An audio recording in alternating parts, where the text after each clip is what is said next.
Hey community kids, we're so glad you joined us this week online.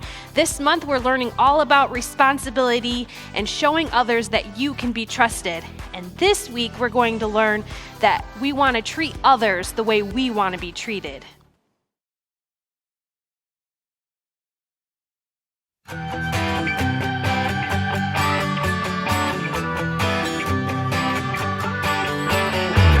not merely listen to the word and so deceive yourself. Do not merely listen to the word and so deceive yourself.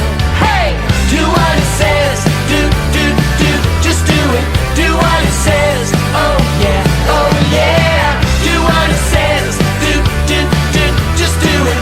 Do what it says. Do what it says. Hey, just do it. Do not merely listen to the word and so deceive yourself. Do not merely listen to the word and so deceive yourself. Hey, hey, do what it says. Do, just do it. Do what it says. Oh yeah, oh yeah. Do what it says. Do, just do it. Do what it says. Do what it says. Just do it. All right, try this with us. Goes like this. Do, just do it. Just do it. Just do it. Just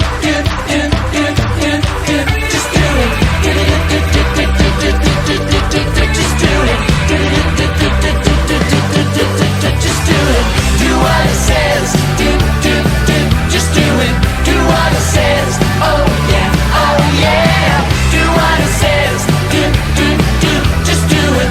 Do what it says. Do what it says. Just do it. All right, we're gonna do it one more time. Here we go. Just do it. Just do it. Just do it. Just do it.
Church mother in they church hat clap. Man, that sure gave her color purple coming back clap. When that whole week beat you up and stress you, but you hear that organ playing and remind you of your blessings. And on another note, she just hit another note. Chills down my spine, got me crying, make me overload. You don't know about it though. Old school church hymns, deacons get the humming, now the drummer finna burst in. Lordy, Lordy, Lord. Can you hear me now? Church close, swear they don't care, you just get it now. Testify how we made martyrs out of these fathers and rose up all of his daughters to glorify him with thunder. Man, I swear Thomas Jones with her head did. Now it's flying everywhere, she don't care what her head did. She an egg, yeah, caught up in the egg, yeah. Probably why she clapping like Jesus just repaired, yeah. Give me that God Almighty, that good old Bible, that old school doctrine. Give me that truth for the body, ain't nothing new about it, but it's still full of power. Church clap, let me hear the church clap. Church clap, let me hear the church clap. Church clap, let me hear the church clap. Church clap, let me hear the church clap.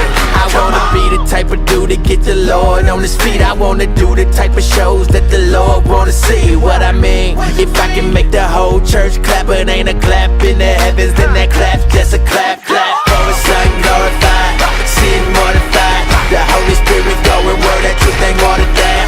It's sound doctrine, gets birthed in the church has been clapping at weak sermons, leaving the weak hurt. No one's changed by Sunday service. We need discernment, check what you be affirming, cause the church can be full of members but empty in conversions. Preach the gospel and stand back, look for changed lives, not for hand claps. Love people well, oh they can't stand at the church, just the church with the words where we stand at. Give me that God Almighty, that good old gospel, that old school doctrine. Give me that truth for the body. Ain't nothing new about it, but it's still full of power. Church clap, let me hear the church clap. Church clap, let me hear the church clap. Church clap, let me hear the church clap. Church clap, let me hear the church clap. Come on.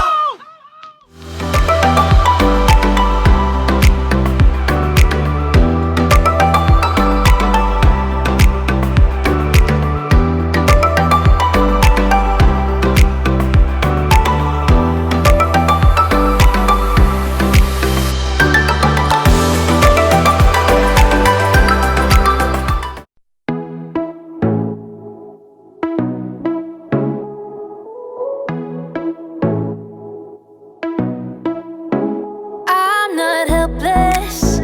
I have purpose to change the world around me one step at a time. I wanna be the best me that I can be. Not living for the moment, but the future I see. That's why every second of every day I'm making a choice to make a change. Won't give up, won't let you down.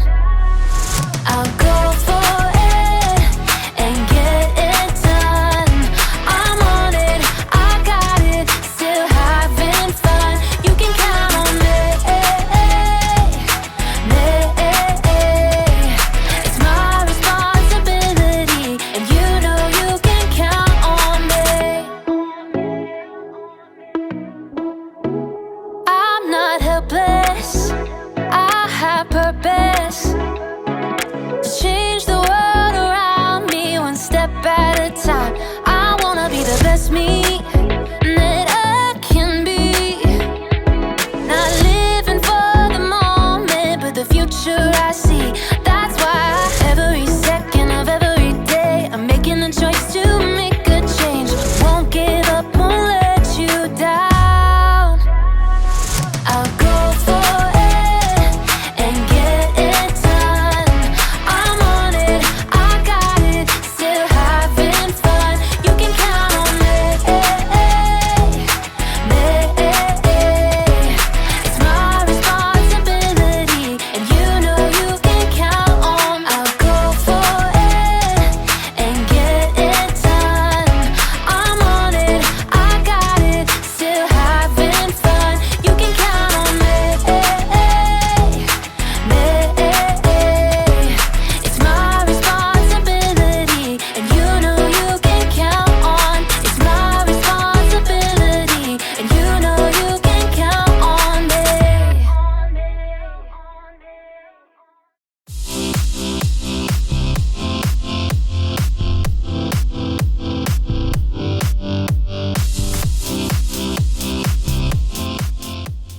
Done! Oh, here we go. Hi, I'm Erica. You ever play concentration? Or some people call it memory. My friends and I play it all the time. I'm the best at it. The object, if you don't already know the rules, is to find two cards that match. Boom! So, my friends and I have added a rule. Anytime you make a match, you Get candy. Candy, candy, candy, candy, candy, candy.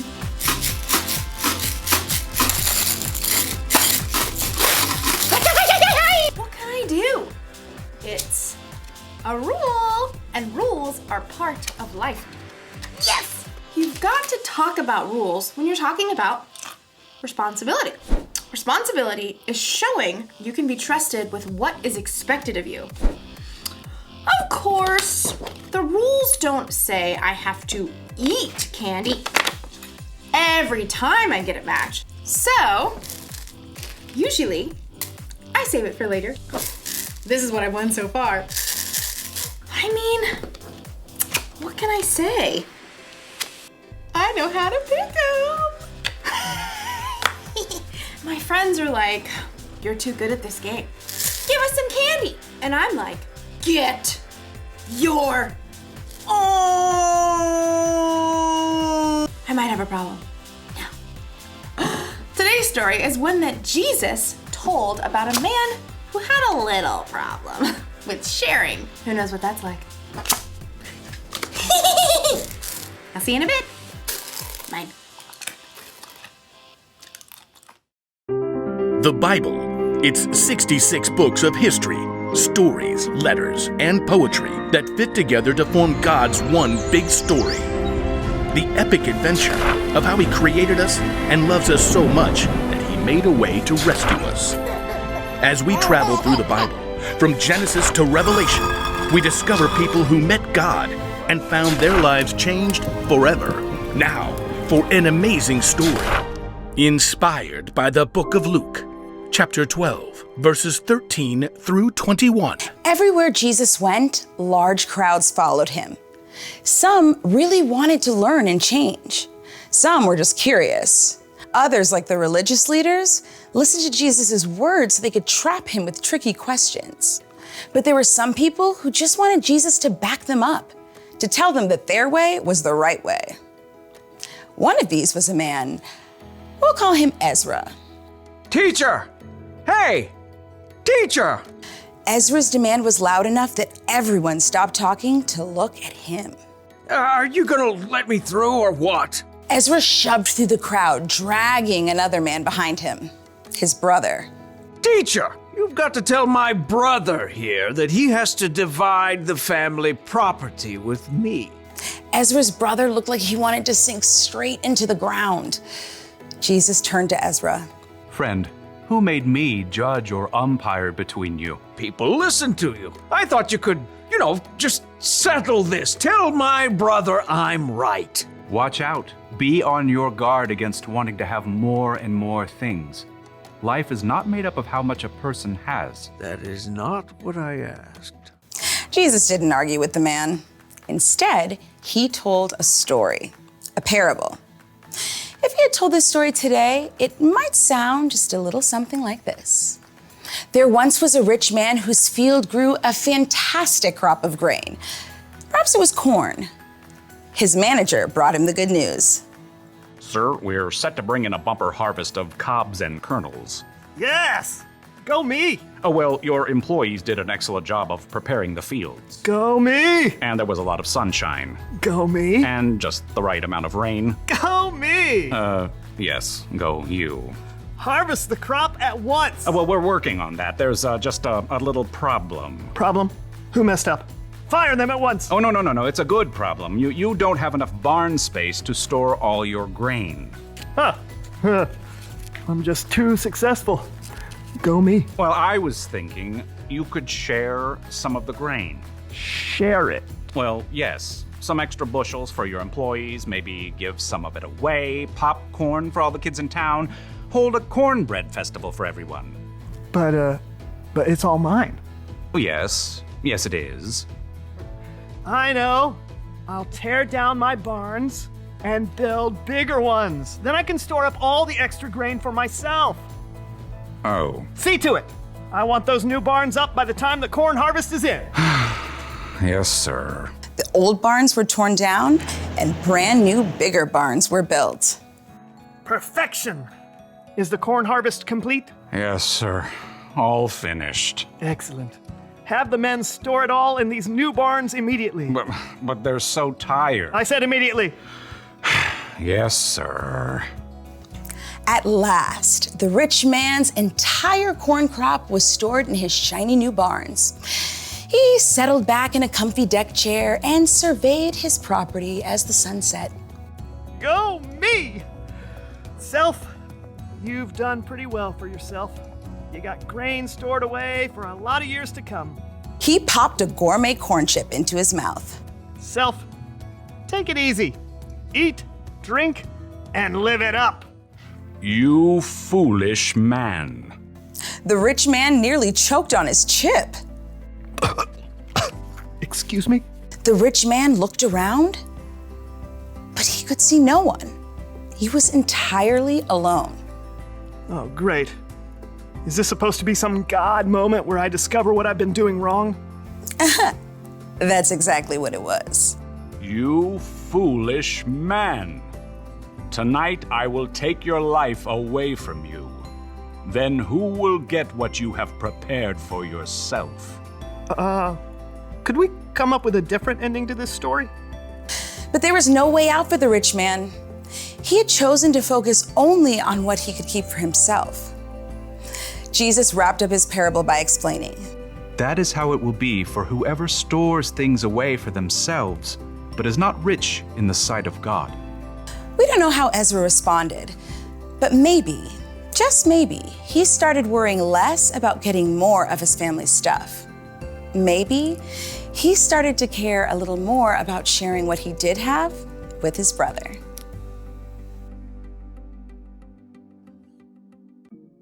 Jesus told the story of a rich man. He had more than enough food for himself to eat, and he kept it all. Every last grain. Don't misunderstand me. There's nothing wrong with saving. It's good to save your allowance money for that new toy you want. It's good to save candy for later instead of eating it all at once. But saving wasn't the problem with the rich man. No.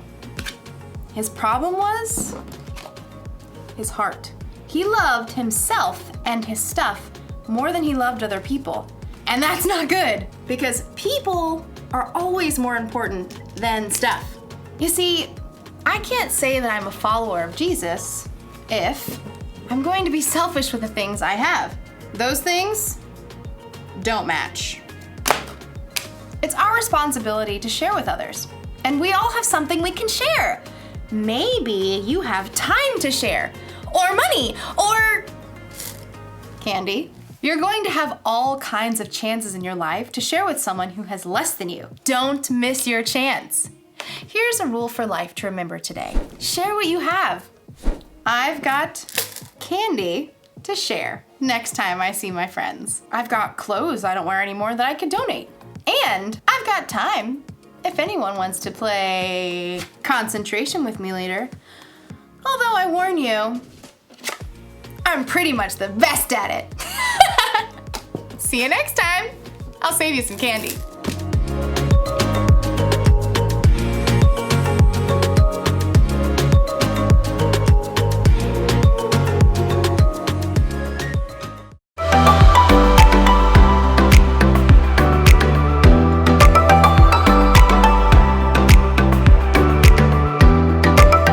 Thanks so much for joining us tonight.